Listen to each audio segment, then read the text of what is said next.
Ya, selamat malam. Salam Aja Talks. Saya akan mengulas F1 GP Australia 2026 yang merupakan balapan pembuka musim F1 2026. Tapi sebelum itu, kita akan menuju hasilnya terlebih dahulu. Di balapan ini, George Russell berhasil meraih kemenangan perdananya dalam musim ini di tahun 2026, diikuti rekan setimnya Andrea Kimi Antonelli yang finish kedua. Podium ketiga diraih oleh Charles Leclerc, sementara Lewis Hamilton finish keempat. Juara bertahan yakni Lando Norris finish kelima, Max Verstappen keenam setelah start dari P20, Oliver Bearman ketujuh, Arvid Lindbergh ke-8 dalam debutnya, Gabriel Bortoleto ke-9 membuat Audi cetak sejarah di zona poin, dan Pierre Gasly finish ke-10. Lalu ada 4 pembalap yang DNF, yakni Lance Stroll yang terhitung not classified karena tertinggal 15 lap, Fernando Alonso, Valtteri Bottas, dan Isaac Hadjar karena masalah pada mobilnya. Sementara 2 pembalap yang did not start adalah Oscar Piastri karena kecelakaan saat cycling lap dan Nico Hülkenberg karena masalah mobil menjelang start. Kita langsung menuju jalan balap. Pada balapan ini, Charles Leclerc dari grid ketiga langsung melesat di depan George Russell. Arvid Lindbergh sempat berada di peringkat ketiga saat memasuki sektor 3 sebelum disalip Hamilton di akhir lap pertama. Dan Lindbergh ini bagi saya akan agak mengejutkan sekali ya untuk startnya, sehingga membuat ya dia sempat peringkat 3 sebelum disalip Hamilton. Lindbergh ini sangat kuda hitam banget dalam balapan ini di startnya. Namun Russell tak tinggal diam. Ia langsung menekan Charles Leclerc hingga pembalap Inggris itu kembali ambil alih pimpinan balap. Battle tersebut terus berlanjut hingga terjadinya insiden yang melibatkan Red Bull adalah Isaac Hadjar. Setelah start ketiga, pembalap Red Bull itu harus DNF karena masalah mesin pada lap ke-10 hingga membuat virtual safety car harus dikerahkan. Hanya 6 lap setelah insiden Isaac Hadjar, Valtteri Bottas kembali membuat virtual safety car dikerahkan karena masalah fuel system atau sistem bahan bakar yang membuat ia berhenti di pit entry sehingga pit stop ditutup sementara hingga lap ke-20. Setelah virtual safety car berakhir, 5 lap kemudian, Charles Leclerc yang telah memimpin selama 21 lap mengganti ban ke hard yang membuat Hamilton memimpin untuk sementara.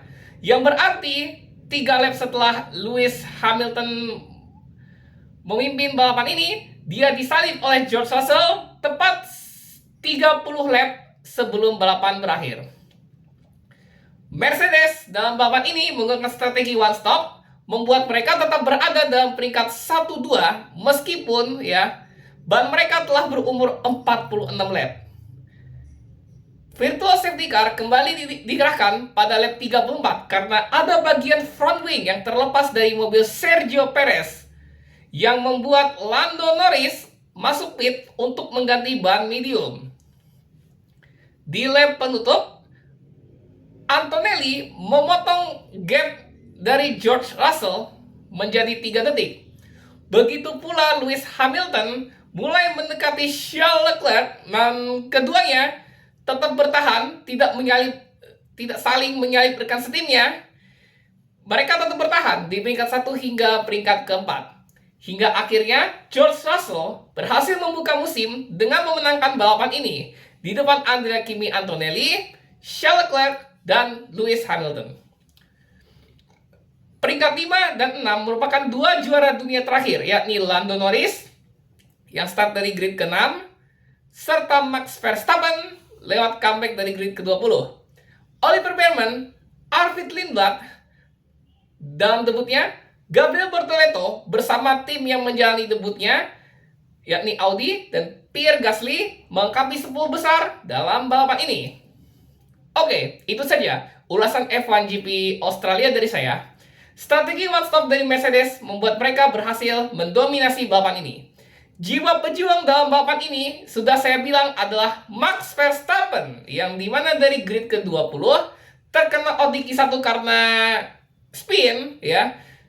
Karena spin hingga menabrak dinding. Karena dia di grid paling belakang, itulah pembalap Belanda ini yang juara dunia 4 kali pantang menyerah hingga ia finish di zona poin.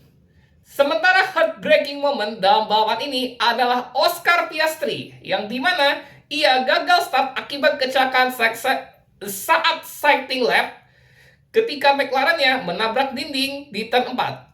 Akibat kecelakaan tersebut, kutukan home race di Australia masih berlanjut. Tidak peduli entah siapa itu, mau Daniel Ricciardo, mau Mark Webber, mau Oscar Piastri, ya. Ini kutukan home race buat pembalap Australia ini masih berlanjut. Oke, ya. Jadi ulasan balapan ini sudah selesai. Dan saya ingin ucapkan sampai ketemu lagi di GP Cina pada tanggal 13 hingga 15 Maret. And especially this is my birthday special race sejak 2015 di GP Australia. Oke? Thank you for watching this video and see you on the next race. Goodbye.